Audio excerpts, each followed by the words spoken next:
Victoria, I thought you better. He wouldn't let me handle it. He said he would take care. That means nothing to me. You disappoint me. I'm gonna miss the cherry blossoms in the spring.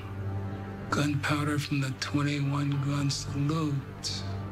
All right, Oval fans, you just saw part of Curtis's epic speech, and now that I think about it, this had like the same weight that Diane's mic drop moment had in the finale of season 1. And unfortunately, I can't play the entire clip because obviously it is over 3 minutes long, and Bill Duke just did this scene right. I mean, give it up to Hunter, because, you know, Ed Quinn just stood there. He just standing there like he was about to, you know, spit some fire himself, but he just stood there and, you know, basically looked completely disinterested. Whereas Victoria, you know, her subtle looks of regret and shame throughout this speech were amazing too. So just props to all the actors in this scene. And as I mentioned in a couple other videos, the only thing I felt missing was an actual conversation. Now you could tell that at this point Curtis didn't give a damn. He knew he was dying. He knows he's dying. He wanted to speak his piece and then let these two fend for themselves, as opposed to what was established earlier, like Jason being, or Victoria saying, you know, I will hand Jason over to my father or the authorities, and then Hunter telling Victoria about letting her father know about what Jason did to Ellie, and then basically getting rid of Ellie because she's a threat. So I do feel like those things were missing from the scene, but that doesn't take away from how epic this was. So I actually rewatched the scene and I wrote down everything he said. So I'm going to go over what Curtis said and how that really will impact or set up what's to come in season 3. So please take a moment to hit the like button, hit subscribe, hit that bell notification icon and select all. That way you don't miss out whenever I post content on the channel. And follow me on social media. Links are in the description below. You're both in danger. You both will die a horrible death.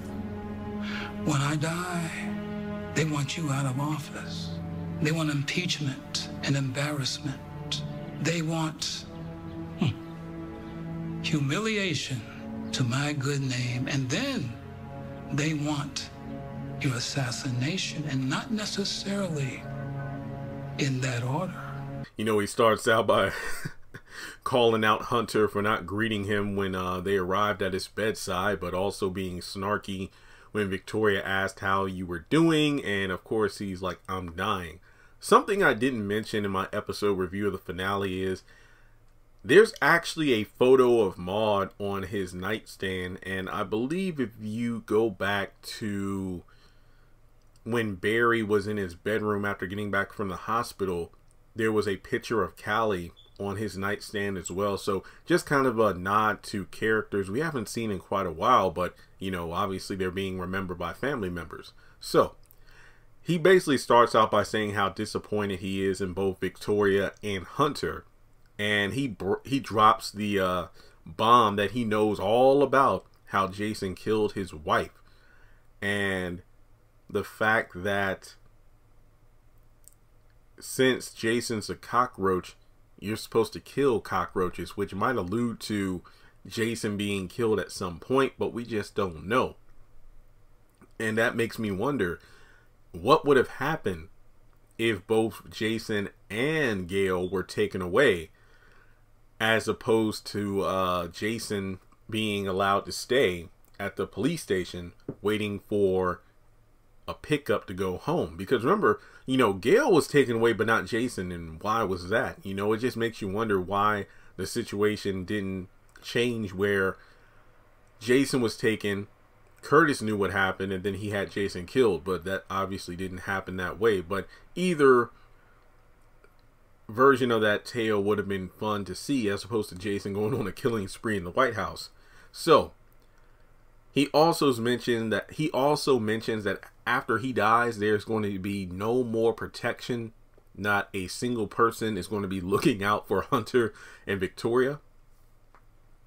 The fact that the markets are going to crash, and it's going to be a situation where it's like, after I die, everything's going to fall apart because everybody knows, or they're going to know, I was the one holding it all together.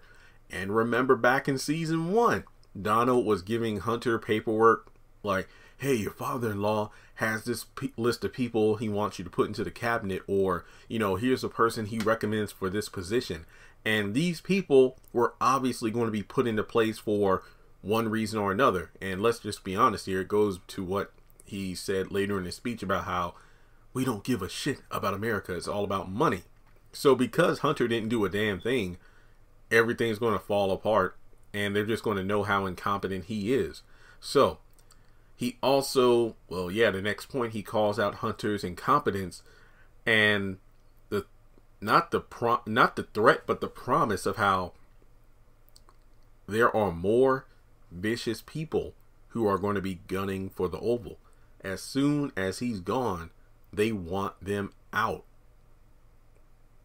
And if you watch Loki and you go back to the last episode where they meet He Who Remains / Kang, he basically reveals how, hey, if you think I'm bad, there are other variations of me that are a lot worse. So if you think, you know, I'm evil, I'm despicable, there are other variants of myself which make me look like a saint. And I feel like the same could be said about Maude and Curtis. You know, based off dialogue, it almost seems like, you know, I was the Negro they led at the table. It's safe to say that, you know, Maude and Curtis were the only black individuals within the ranks of the 5 families. So they needed a woman of color to step into the White House, hence why he recommended his daughter.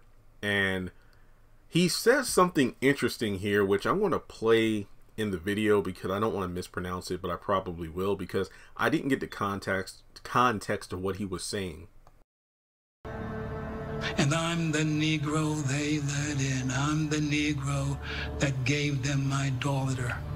They knew they needed someone of color to take that place, so I suggested you. I can tell Milliken is laughing every day because they trusted me with you two.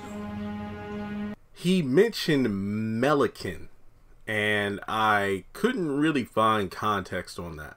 You know, basically looking online to find any kind of references to Milliken, but based off how he was talking, you know, Milliken is like a group, is like they are laughing at the fact that, you know, I recommended my daughter and it turned out her and her husband were a joke. So he basically lets them know, you know, there are some terrible people who will be coming for the Oval once he's gone, and they're both going to die horrible deaths.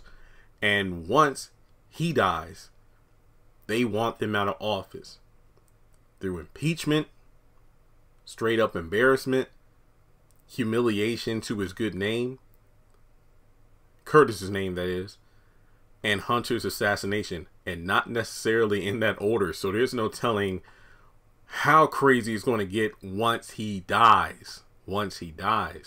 Now, he mentions how sloppy the cover-ups were, amateur hour between Denise and Jean's murders, and, you know, wonder what about Diane, if he knows about that too, but he probably does. Then on top of that, you know, shame on Victoria for not handling it. And, you know, she tried to say, well, every time I tried to say I would handle it, he said no. And as a result, you know, he doesn't give a damn, because it's like, regardless as to what this dumbass said, you should have called me because I taught you better. Now, from there, he says how the cherry blossoms, the smell of the guns during the 21 salute, I'm going to miss it. And he calls out Hunter's white privilege. Basically, I gave you the White House, but that's what you do. You effed it. You're an F up. And he wishes them well with their struggles. And then Victoria's like, I'm sorry. He's like, you will be. Now, you can imagine that's your last time, most likely your last time, excuse me, seeing your father, your last living relative, your last living parent. And all they do is tell you how much of a screw up you are, Not even to say, I'm going to miss you when I'm gone. I want to miss the cherry blossoms and the 21 gun salute. Basically, you ain't shit. So his speech boils down to the fact that Victoria and Hunter are going to have so many hardships. I know it seems weird to compare it this way, but it's almost like when God cast Adam and Eve out of Eden and basically explained the punishment of eating from the tree of knowledge and all the hardships that they're going to have to endure once they're through the gates of the Garden of Eden and have to fend for themselves. It's going to be tough out in the wilderness, basically a dog eat dog world, even though they were the only humans at that time. It's kind of the same thing with Victoria and Hunter, where Victoria knew who put them there. Victoria knew the protection they had. Hunter just didn't give a crap.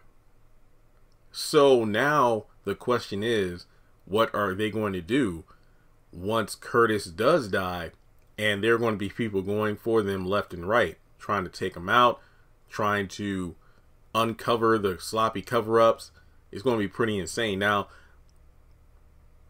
Curtis said how sloppy the Jean and Denise cover-ups were, but obviously at this point it's way too late for him to try to do anything. So what's going to happen now? You know, like with so many more things to be exposed, you know, will Hunter finally open his eyes and try to do something about Jason? Because if there's one more screw up and Curtis dies, that's it. Like, there's no helping. Well, then again, you could argue, well, technically, Jeremy, Curtis didn't help with the Jean and Denise murders and cover-ups because Hunter said he'd handle it. So who's to say he wouldn't handle it again? You know, like Hunter wouldn't handle up another thing. Well, the difference is now there are going to be so many people coming for the administration, they'll have people to uncover those cover-ups to lead to impeachment. So Hunter can declare how he's president and he has immunity and whatnot. But like Curtis said, there are some terrible people out there coming for the Oval, worse than me and your mother.